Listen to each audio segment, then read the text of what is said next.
Hello guys, ഇന്ന് day 6 ആണ്. നമ്മൾ രാവിലെ എഴുന്നേറ്റ് റെഡിയൊക്കെ ആയി. അപ്പോൾ നമുക്ക് രാവിലെ ആണെങ്കിൽ പുട്ടും കടലയായിരുന്നു ഗൈസ്, ആസ് യൂഷ്വൽ കറികൾ തന്നെ. പിന്നെ നമുക്ക് രാവിലെ നമ്മൾ നേരത്തെ എണീറ്റ് നമ്മൾ ബസ് സ്റ്റോപ്പിൽ കുറച്ച് നേരം ഇരുന്നു. നമ്മളിന്ന് ബസ് വരച്ച ലേറ്റ്. പിന്നെ ഇതായിട്ട് നമ്മുടെ കടുവാപ്പള്ളി, അങ്ങനെ കുറച്ച് ഞങ്ങൾ ബസ്സിലൊക്കെ ഇരുന്ന് കഴിഞ്ഞ് ഞങ്ങൾ നേരത്തെ എത്തി. കാരണം ഇന്ന് ഡെങ്കു ഡേ ആണ്. ഇന്ന് മെയ് 16 ഡെങ്കു ദിവസമാണല്ലോ. അപ്പോൾ നമ്മളിന്ന് അതിൻ്റെ പോസ്റ്ററും കാര്യമൊക്കെ റെഡിയാക്കി. കാരണം നമുക്കിന്ന് റാലിയൊക്കെ ഉണ്ടായിരുന്നു. ഞങ്ങളുടെ ഒറ്റൂർ PHCയിലെ JHIയും മെഡിക്കൽ ഓഫീസറും എല്ലാവരും കൂടി ഒരു റാലിയൊക്കെ നടത്തി. ആശാപ്രവർത്തകരെല്ലാവരും ഉണ്ടായിരുന്നു.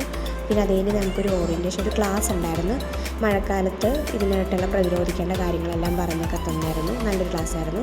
അതിനുശേഷം നമുക്ക് ഉഴുന്നുവടയും ചായയൊക്കെ ഉണ്ടായിരുന്നു. ഉച്ചയ്ക്കാണെങ്കിൽ നമുക്ക് ചോറും തോരനും പിന്നെ സവാളയും മെഴുക്കോട്ട്, പിന്നെ നമ്മൾ എപ്പോഴും വീട്ടിൽ നിന്ന് കൊണ്ടുവന്ന അച്ചാറും ഉണ്ടായിരുന്നു. പിന്നെ വൈകുന്നേരം നമ്മൾ വീട്ടിൽ നിന്ന് പപ്സ് വാങ്ങിച്ചായിരുന്നു. പിന്നെ രാത്രിയാണ് നമ്മൾ നൂഡിൽസ് വാങ്ങായിരുന്നു. അപ്പോൾ ശരിയെന്നാൽ.